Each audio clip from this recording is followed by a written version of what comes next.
Antes de empezar el video, me gustaría invitarte a que te unas al grupo de WhatsApp de la comunidad de Psicogante. Sé parte de esta comunidad en donde estaré compartiendo videos que se suban al canal, estaré compartiendo información importante sobre psicoanálisis, psicología, estaré compartiendo también algún material exclusivo que solamente a través del grupo podrán obtener. Estaré subiendo varias cosillas ahí que les pueden interesar y bueno, uniéndote puedes ser parte de esta bonita comunidad. Te dejo el link en la descripción de este video. Hola, ¿qué tal? ¿Cómo estás? Bienvenido a un nuevo video. Pues seguimos con la serie de conceptos de psicoanálisis. Estamos en el segundo concepto y en esta ocasión vamos a hablar sobre el concepto de abstinencia.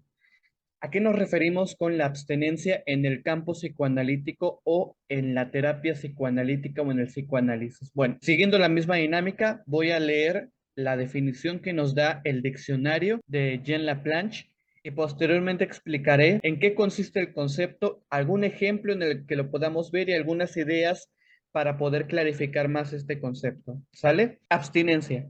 Principio según el cual la cura analítica debe ser dirigida de tal forma que el paciente encuentre el mínimo posible de satisfacciones substitutivas de sus síntomas. Para el analista, ello implica la norma de no satisfacer las demandas del paciente ni desempeñar los papeles que éste tienda a imponerle. El principio de la abstinencia puede, en algunos casos y en ciertos momentos de la cura, concretarse en consignas relativas a los comportamientos repetitivos del paciente que entorpecen la labor de rememoración y elaboración. ¿En qué consiste este concepto? Bueno, cuando hablamos de abstinencia, estamos hablando de una de las reglas que existen en el psicoanálisis. Como sabemos, el psicoanálisis tiene distintas reglas, como una, por ejemplo, es la regla de la libre asociación, de la asociación libre, la regla, por ejemplo, de la escucha flotante, pero otra de las reglas que hay es la regla de la abstinencia. ¿En qué consiste esto? Cuando un paciente llega al consultorio, este paciente llega por un motivo, una problemática, algo que quiere solucionar o está sufriendo de algo, padeciendo de algo, pero siempre llega con una exigencia, una demanda. Me siento triste y no sé por qué. Esa es mi demanda, me siento triste y no sé por qué. Pero es una demanda a primera vista, es una demanda a primera instancia como tal. A lo largo del proceso terapéutico, el paciente va a ir mostrando diversas demandas hacia la figura del analista, hacia la figura del psicoanalista. Por ejemplo, puede que un paciente llegue y tenga ciertos comportamientos en donde quiera que el analista de manera rápida le responda a sus inquietudes y le brinde una seguridad o le brinde un confort. Busca que incluso el analista, por ejemplo, lo apapache o la apapache y entonces veríamos que, por ejemplo, puede, exponiendo un ejemplo, que este paciente lo que esté demandando del analista es amor. Necesito que tú me des amor, que tú me muestres afecto, que tú me muestres conductas de cariño hacia mí. Estoy demandando de ti que te comportes como si fueras mi pareja o como un padre que me soluciona absolutamente todos los problemas. Otro ejemplo, puede que llegue un paciente a la sesión de terapia y a lo largo de las sesiones este paciente se llega a la hora en que ya terminó la sesión y quiere que lo sigamos escuchando más tiempo, ¿no? Exige más tiempo, de un minuto, 2 minutos más, a pesar de que en un inicio se hace un encuadre de que tanto tiempo es y evitar en la mayor medida de lo posible sobrepasar este tiempo, si este paciente tiende a que siempre lo escuches un poco más, ahí hay una demanda, ahí hay una exigencia del paciente hacia el analista, de que necesito que te ajustes a mis tiempos, a lo que yo quiero. Entonces, la abstinencia es un principio que va hacia el analista de abstenerse a satisfacer las demandas que el paciente le pueda imponer. Algunas, por ejemplo, aquí dice, en algunas ocasiones el paciente le da al analista un papel o le impone al analista un papel, por ejemplo, el papel de padre, el papel de pareja, el papel de una persona que murió. De repente puede que, por ejemplo, el paciente se enoje con el analista y le conteste mal o quiera que el analista conteste a todas las preguntas que tenga, sin él hacer un esfuerzo por pensarlo un poco. El analista tiene que no ceder a estas demandas que el paciente da, porque el ceder a esto implicaría un obstáculo a la cura analítica. ¿Por qué? Porque partimos del supuesto teórico de que de por medio hay una transferencia entre el paciente y el analista. Puede ser una transferencia amorosa, una transferencia erótica. En algunas ocasiones ha pasado que pacientes se llegan a enamorar del analista. Y si el analista cede a esto, estaría cayendo, aparte de una falta de ética, que no tiene que ser esto, en psicología es muy marcado, psicología, psicoanálisis, que el paciente y el analista únicamente tienen que tener una relación profesional de un servicio por el que se paga. Pero si el paciente se enamora del analista y el analista cede, está cediendo a la demanda de amor que el paciente le está exigiendo, entonces está rompiendo con la regla de la abstinencia. Es fundamental para la cura analítica que el paciente siga, que el analista, perdón, siga esta regla de la abstinencia, no ceder a las demandas del paciente. Una forma en la que se puede ver esto es, por ejemplo, que el paciente le hace preguntas al analista y quiere que el analista le responda todas las preguntas pero dígame, ¿por qué me pasó esto? O dígame, ¿qué tengo que hacer en este caso? ¿Qué es lo mejor que me recomienda usted hacer? Si el analista responde a las preguntas, está estropeando la cura para el paciente, está estropeando el proceso analítico. ¿Por qué?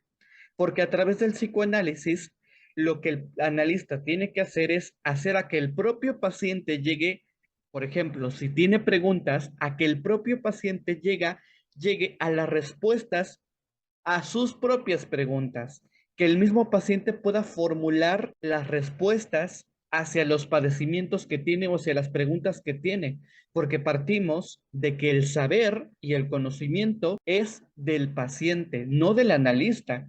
El analista no tiene el saber, el analista no tiene la verdad. El analista es una figura que tiene que ser un conducto para que el paciente llegue a sus propias elaboraciones, a sus propios esquemas mentales, diríamos, de manera muy psicológica, que el propio paciente elabore sus propias respuestas a sus preguntas.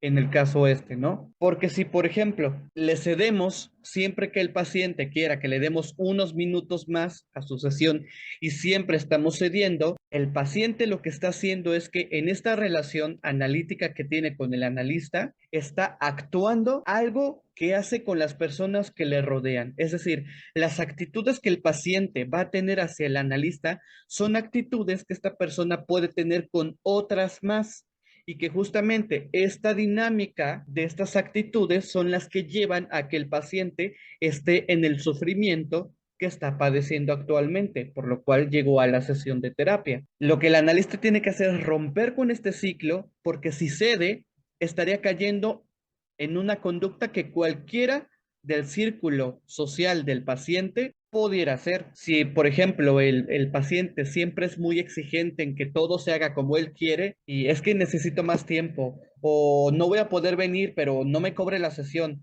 O sea, como por ejemplo, por poner un ejemplo, no tener el control tanto de estas situaciones, lo que podemos ver es que quizás, por ejemplo, así como está queriendo tomar el control de la terapia, de romper la regla del tiempo, de no querer pagar una sesión a la que no va a poder asistir porque no avisó con tiempo y forma y quiere como controlar todo esto, esta puede ser una conducta que puede hacer en otros entornos, ser una persona muy controladora. Imagínate, si es una persona controladora en otros entornos y viene al consultorio y se muestra controlador y el analista cede al control, satisfaciendo lo que el paciente quiere, no está aportando a la cura analítica, sino que está a la hora de que la que está satisfaciendo estas demandas, está haciendo que el paciente siga cayendo en este círculo que obviamente es inconsciente, el control que la persona pueda tener sobre las cosas puede que sea inconsciente, está cayendo lo mismo y no satisface la cura. Por poner un ejemplo, esto yo sé que pongo muchos ejemplos y estoy quizás no leyendo tanto lo que aquí dice teóricamente, pero estos videos son precisamente para poner en ejemplos lo que puede ser esto y para que se entienda la importancia de la abstinencia del psicoanalista. El analista se tiene que abstener de satisfacer las demandas que le imponga el paciente. Si el paciente ve al analista como si fuera su papá, y el analista cede queriendo cuidar al paciente, por ejemplo, es que, no sé, estoy empezando a sentir como mucho cuidado sobre este paciente y le hablo un poquito más delicado, me muestro incluso paternal con él, no sé, si el analista, perdón, cede a las demandas del paciente, está rompiendo con la regla de la abstinencia. Y vamos a tomar algunos puntos en cuenta. Podemos ver a la abstinencia como basado en dos fundamentos, uno económico y uno dinámico. Son las dimensiones de que habla el psicoanálisis, la dimensión económica, dinámica y tópica, ¿no?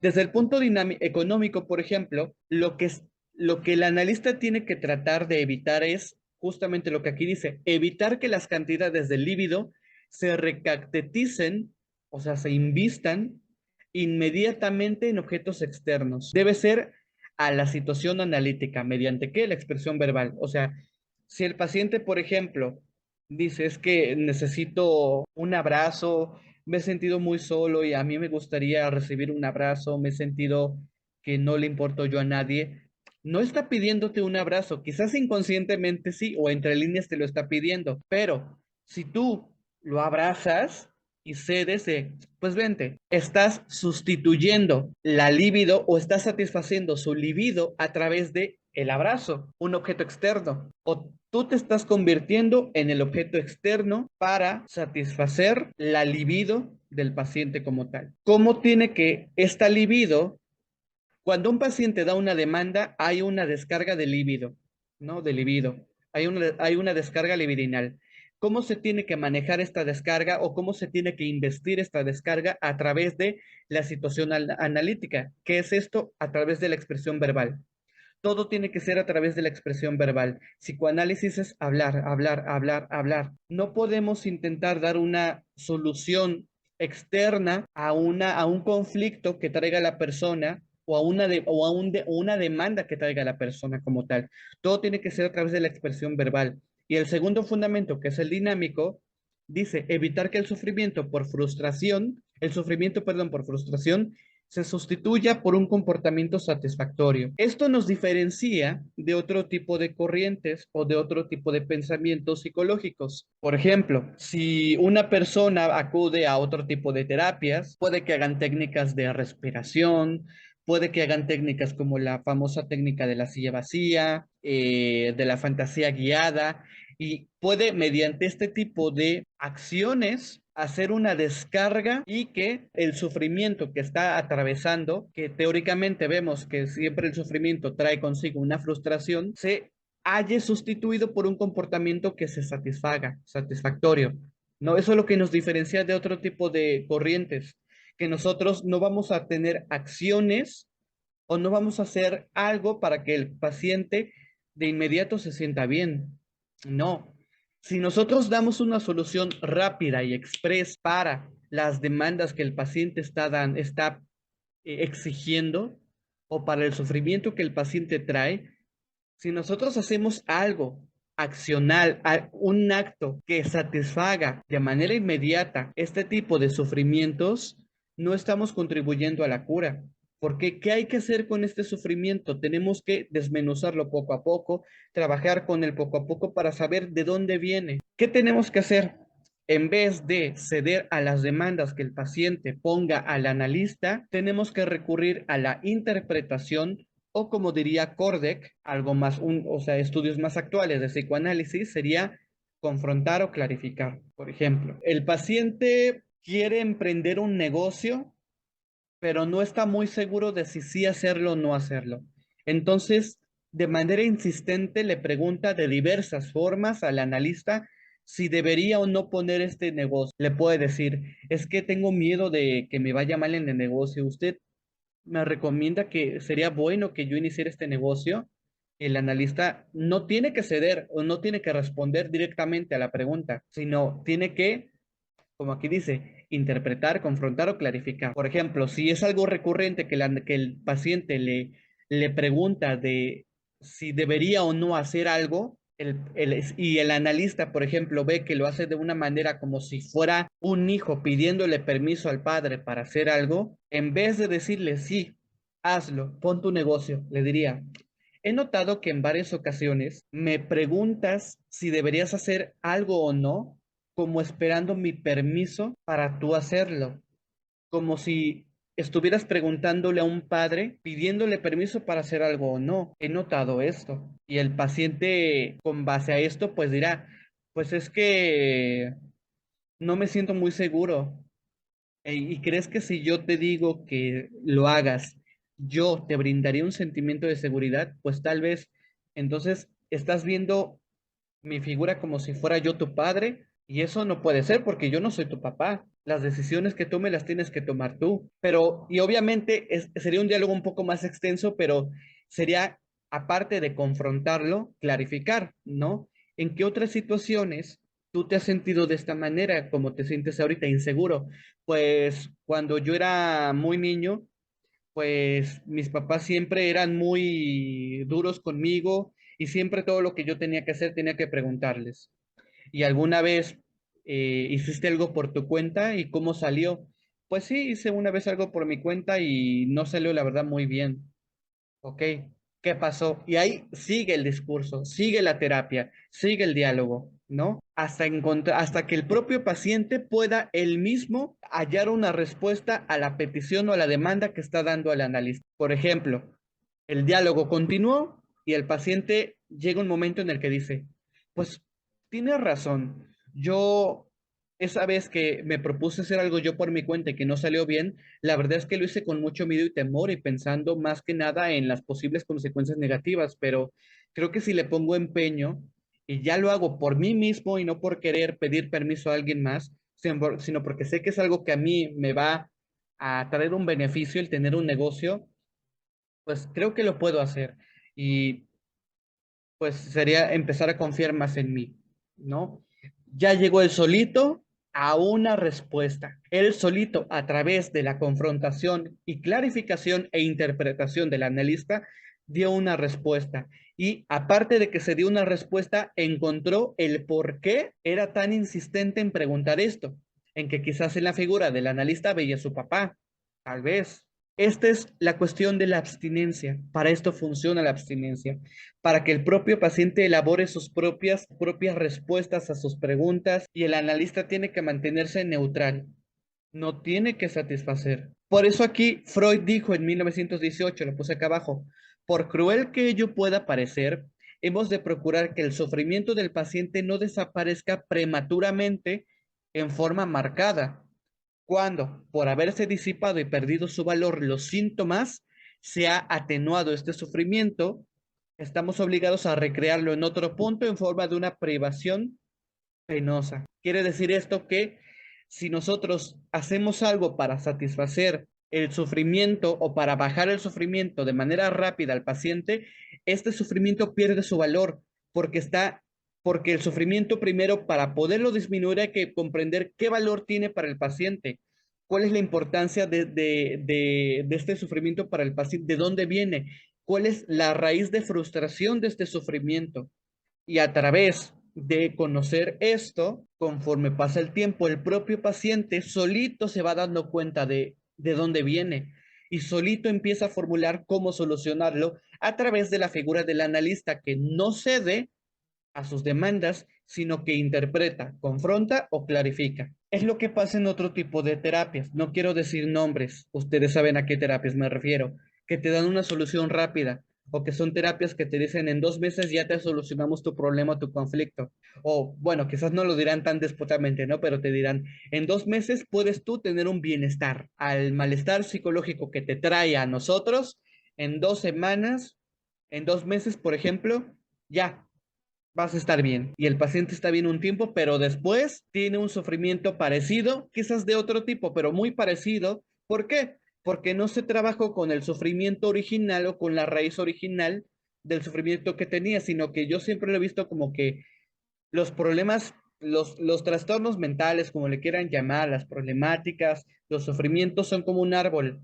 Lo que otro tipo de terapias que te dicen que rápidamente te pueden ayudar a curar o a sanar algún trauma, lo que sea, es como si del árbol, que el árbol representaría un problema, estas terapias solamente podan las hojas, pero no trabajan con los tallos o con las raíces, que es de donde viene. Y obviamente es un trabajo un poco más largo, el trabajar con raíces, trabajar con el tronco, trabajar con lo profundo. Con esto terminaría yo de explicar el concepto de la abstinencia. Espero que haya quedado claro y que los ejemplos que puse pues les hayan servido para poder comprender un poco mejor a qué se refiere este concepto. Ah, una cosa más.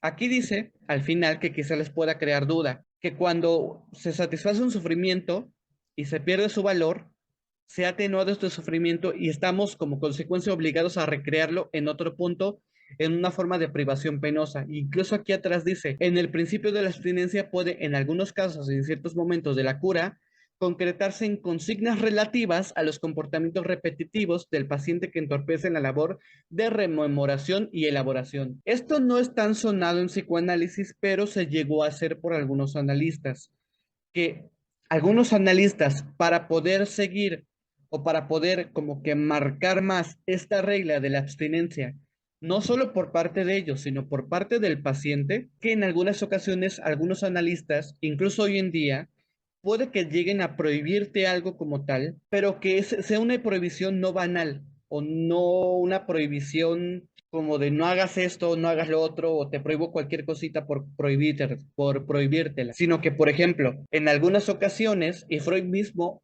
en alguna ocasión habla de que le prohibió a un paciente marcar por teléfono y hablarle, y que su paciente le hablara y le marcara por teléfono a una expareja. En algunas ocasiones se puede incluso ver necesario hacer ciertas prohibiciones, primero, por bienestar del propio paciente, porque de vez en cuando los pacientes tienen como que conductas repetitivas que son muy, ayudan a que el sufrimiento se quede estancado y no avance. ¿Qué hay que hacer con esto? Como esto es algo que se estanca, está, digamos, como que de un lado de la balanza de estancamiento total que no permite el avance de la cura. Cuando el analista detecta un comportamiento que está frenando la cura analítica, puede llegar a prohibir para que la balanza se ponga neutral y siga la regla de la abstinencia, pero por parte del paciente. Freud llegó en algún momento a prohibirle a un paciente hablarle a su ex o comunicarse con su expareja. Entiendo yo que no he leído muy bien el caso completo, pero entiendo yo que pudiera llegarse a ser porque habría que ver, primero por una parte, por ejemplo, por qué el paciente no puede soltar a la expareja, qué depositó en esta expareja y en qué está entorpeciendo el hecho de que el paciente siga hablando con la expareja. Muchos psicólogos se quejan, ¿no? Y le está el meme este clásico de que el meme de ponen a un psicólogo así como muy enojado o muy con cara de Ash, ponen un diálogo del paciente, de un paciente que dice, ¿qué cree? Regresé con mi ex. Y el psicólogo está así como de, ay, Dios mío.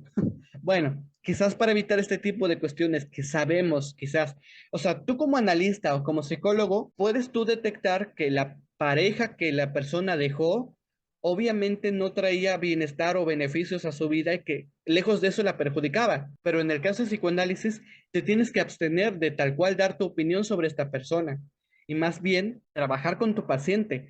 Y si tú detectas esto, en algunos casos pudiera ser, o sea, depende mucho del caso, que incluso, como lo hizo Freud, haya algún tipo de prohibición de parte del analista hacia el paciente para poder continuar con el tratamiento, porque si el paciente continúa con conductas estancadas, es posible que la cura no avance o se retrase o algo por el estilo. Esto dice el diccionario que o sea, que los analistas lo hacían más con pacientes que tenían conductas perversas, que caían en la cuestión de la perversión. No sabemos muy bien los casos como tal en los que esto llegó a ocurrir, porque son varios analistas los que lo hicieron, pero si obviamente el paciente cae en algo muy de pulsión de muerte o algo muy de una perversión, puede el analista llegar a prohibir, pero ojo, y hay una cuestión muy importante.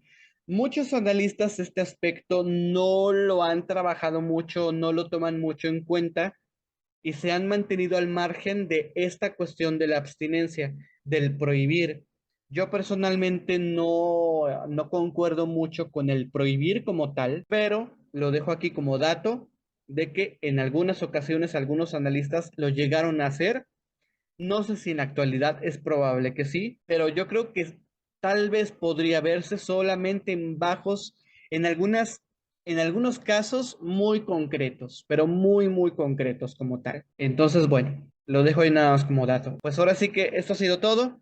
Si tienen alguna pregunta, la pueden dejar abajo en los comentarios. Y pues bueno, estaremos viendo próximamente en un nuevo video sobre conceptos de psicoanálisis. Bye bye.